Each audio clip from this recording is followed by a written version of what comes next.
لوگ کہتے ہیں روتا کیوں ہے، آنکھوں میں تو نے کیا لگا رکھا ہے؟ آسان سا جواب میرے عزیزو، آؤ مجھے کوئی گھر ایسا دکھا دو جس گھر کے اندر ساس نے بہو کے خلاف اور بہو نے ساس کے خلاف زبان بندی کے خلاف تعویذ لینا چھوڑ دیے، میں رہوں نہ تو اور کیا کروں؟ بیوی میں کے بیٹھی ہوئی ہے، محلے والے کہہ رہے ہیں، رشتہ دار کہہ رہے ہیں، خاندان والے کہہ رہے ہیں لاتا کیوں نہیں؟ کہا جی پتہ نہیں اسے کیا ہو گیا۔ وہ کہہ رہی ہے جب تک اپنے بھائیوں سے علیحدہ نہیں ہوگا اس وقت تک میں تیرے ساتھ ہی رہوں گی، ورنہ مجھے طلاق دے، مجھے بتاؤ میں رہوں نہ تو اور کیا کروں؟ 4 بیٹوں کا باپ ہے، اللہ اکبر میرے عزیزو، گھر کے اندر فقیرانہ زندگی گزار رہا ہے۔ یقین جانو ایک مرتبہ سے دوسری مرتبہ روٹی مانگتا ہے، کہتا ابا جی بچوں کی اسکول کی فیس دوں یا تیرے لیے روٹی کا انتظام کروں، بتاؤ میں رہوں نہ تو اور کیا کروں؟ کوئی دل کا اخبار تو دکھا دو، کوئی دل کا ٹی وی چینل تو دکھا دو کہ اولاد کے ہاتھوں سے ماں باپ ذلیل نہ ہوئے ہوں، بتاؤ میں رہوں نہ تو اور کیا کروں؟ ملک پاکستان ہے اور میرے عزیزو اللہ اکبر مدرسوں پہ حالات آتے ہیں، گھروں میں حالات آتے ہیں، ہماری گلی کے اندر کتا کتے کے ساتھ لڑائی کر لے پوری دنیا کو پتہ لگ جاتا ہے۔ بتاؤ آج تک عیسائیوں کی کوئی خبر آئی؟ آج تک یہودیوں کی کوئی خبر آئی؟ آج تک کالے کافروں کی کوئی خبر آئی؟ یقین جانو وہ گھر کی بات گھر کے اندر رہنے دیتے ہیں۔ مسلمانوں اس وقت تک تیرا میرا ایمان ہی مکمل نہیں ہوتا، اس وقت تک تو میں مسلمان ہی نہیں ہوتے جب تک ایک دوسرے کی ذات پہ کیچڑ نہیں اچھال دیتے ہیں۔ خدا کا قرآن کہتا ہے یا ایھا الذین آمنوا اجتنبوا کثیرا من الظن ان بعض الظن، او لوگو جو ایمان لائے ہو ایک دوسرے کی بدگمانی سے بچا کرو، یہ ایسا گھنونا گناہ ہے کہ لوگوں کے بیت اللہ کے طوافوں کو ضائع کر کے رکھ دیتا ہے۔ آگے اللہ کا قرآن کہتا ہے ایحب احدکم ان یاکل لحم اخی، کیا تیرے میں سے یا میرے میں سے کوئی ایسا پسند کرے گا کہ اپنے بھائی کا لحم اخی میتن، مردار بھائی کا مرا ہوا گوشت، مردار بھائی کا سڑا ہوا گوشت کھائے؟ فرمایا او لوگو جس طرح سڑا ہوا گوشت کھا نہیں سکتا، اسی طرح میرا عزیزو غیبت کرنا، کسی کی پیٹھ پیچھے برائی کرنا ایسا ہے جیسے مسلمان مرے ہوئے بھائی کا اس نے گوشت کھایا ہے۔ اٹھاؤ سورہ حجرات۔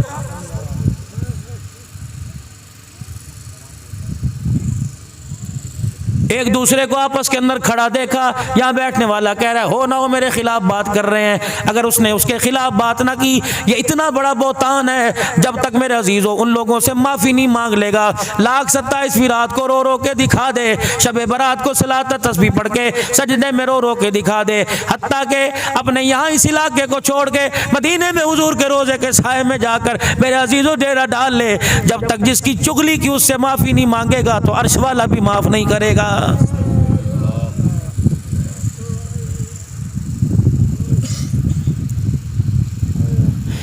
تمہارے علاقے میں کوئی پیر صاحب آئے گا، کوئی بڑا اللہ والا آئے گا، سید جاوید شاہ صاحب آ جائیں گے، حضرت خاکوانی صاحب تشریف لے آئیں گے، کوئی بڑا اللہ والا حضرت پیر محمد شاہ صاحب دامت و فیوزم تشریف لے آئیں گے، میرے عزیزو تم ان کے ہاتھ پہ بیعت کرو گے، وہ اپنا کپڑا اپنا رومال تمہارے ہاتھ میں پکڑاویں گے اور کہیں گے یا اللہ میں نے آج تمام گناہوں سے توبہ کی اور آج کے بعد میں کوئی گناہ نہیں کروں گا، اس چیز کا میں نے ارادہ کیا، تیری توحید پر، نبی کی رسالت پر اور آخرت کے دن پر ایمان لایا، یہ بیعت کر لی، میرے عزیزو تم ان کے مرید بن گئے۔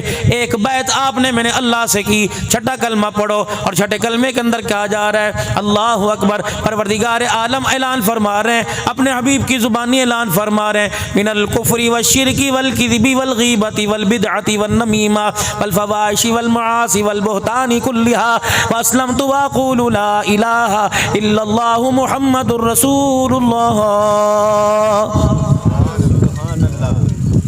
شرک سے، کفر سے، جھوٹ سے، غیبت سے، چغلی سے، بہتان سے، عیب جوئی سے، جب تک یہ معافی نہیں مانگے گا، چھوٹے بڑے گناہوں کی توبہ کا اقرار نہیں کرے گا، فرمایا خبردار تجھے میں محمد ربی صلی اللہ علیہ وسلم کا لا ہوا کلمہ پڑھنے کی اجازت نہیں ہے۔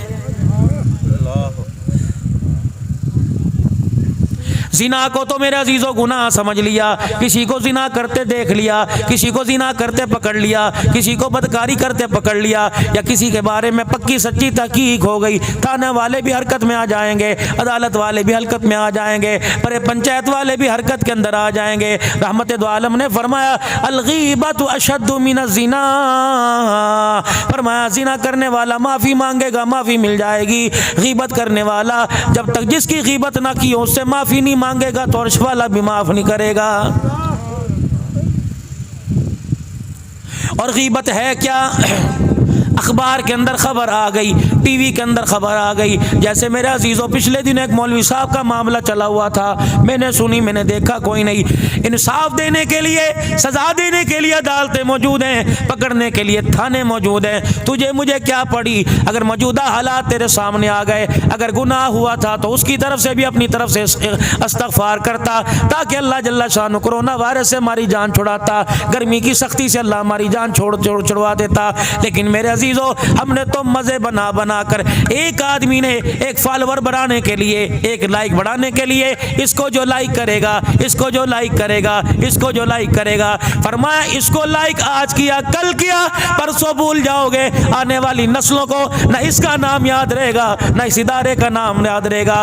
कयामत के दिन जब पूरे मैदान माशर में औलाद आदम से मैं लाइक करवाऊंगा, आदम अलैहिस्सलाम से लेकर ईसा अलैहिस्सलाम तक, तेरे चेहरे से जब मैं नकाब उठवाऊंगा, फिर मैं बताऊंगा ये वही कुत्ता है जो लोगों के सामने अल्लाह अल्लाह करता था और हुजरों में बदकारी किया करता था, ना अपनी छोड़ी, ना दी बहन की छोड़ी, ना मामे चाचे की छोड़ी, ना महल्ले वाली छोड़ी, ना किसी रिश्तेदारों की छोड़ी। हालांकि इसके अंदर हलाल मौजूद था, ये रोडों पे बैठकर आराम के मजे लिया करता था।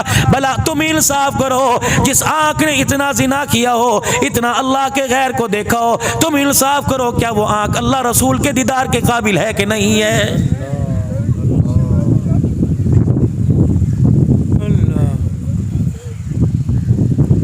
मेरे कान में कर यासीन साहब ने यूँ कह दिया, मेरे कान में मौली महबूब ने, मौली सलीमुल्लाह ने यूँ कह दिया। मैंने तहकीक नहीं की, मैंने डॉक्टर मुबारक साहब से कह दी, भाई गफूर साहब से कह दी, यहाँ के मैंने सुनी सुनाई बात कह दी। यकीन जानो, ठीक है, खतीब पाकिस्तान ज़रूर हैं, पूरी दुनिया के अंदर नाम है। पूछो दारुल उलूम कबीर वालों से, पूछो मौलाना अब्दुर रहमान जामी से, पूछो मौलाना मुनव्वर साहब गुजरांवाले से, 4 मुफ्तियान इकराम हैं। जब तक मैं अपनी जुमे की तकरीर नहीं सुना देता, मैं मिंबर पर आकर बैठ के बात नहीं करता। हमारा मुफ्ती शराह साहब पीर महल, अगर कोई हदीस पढ़नी होती है, अव्वल तो मैं डर के पढ़ता ही नहीं, ज़ेर ज़बर में कमी ना आ जाए। पढ़नी होती है, मैं अल्लाह की कसम उसे 3-4 मरतबा सुनाता हूँ, फिर उससे कहलवाता हूँ, फिर मैं कहता हूँ आप मुझे इजाज़त दे, फिर मैं मिंबर पर आके बैठता हूँ। क्या समझते हैं बात नबी ने की ना हो और मैं बात मिंबर पर बैठ कर जुब्बा गुब्बा पहन कर अपनी तकरीर चमकाने के लिए वो बात नबी की तरफ मंसूब कर दूँ? खुदा की कसम तुम्हारी वाह वाह हो जाएगी। क़यामत के दिन मेरे मुँह से हौज़े कौसर का प्याला छीन लिया जाएगा।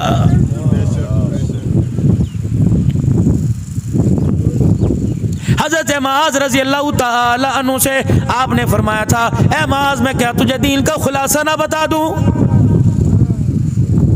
क्या मैं पूरे दीन का, 23 साल की मेहनत का, 13 साल की मक्के की तकलीफों का, 10 साल के जिहाद का, क्या मैं तुझे खुलासा ना बता दूं? जी या रसूलल्लाह। आपने अपने लब मुबारक को खोल दिया और अपनी जुबान मुबारक बाहर निकाली, इबहाम यानी अंगूठा और शहादत की उंगली से अपनी जुबान आगे से पकड़ ली, दूसरी उंगली का इशारा किया, फरमाया कुफ़्फ़ा हाज़ा, अगर खुदा के कहर से बचना चाहता है तो इस जुबान को ताला लगा के रखना।